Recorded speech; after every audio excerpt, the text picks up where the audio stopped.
Time plays a very vital role in anyone's life, and unfortunately, this is also true in programming.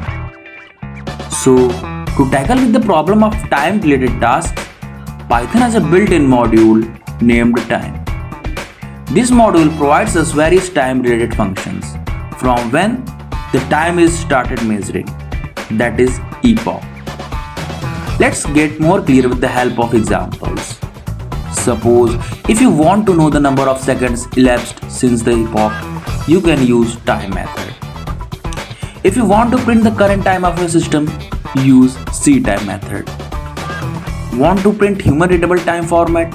Use ASC time method, which takes time as a parameter. Now, if you want to halt the program execution for a particular amount of time, use sleep method by providing time to sleep in seconds as a parameter to the method.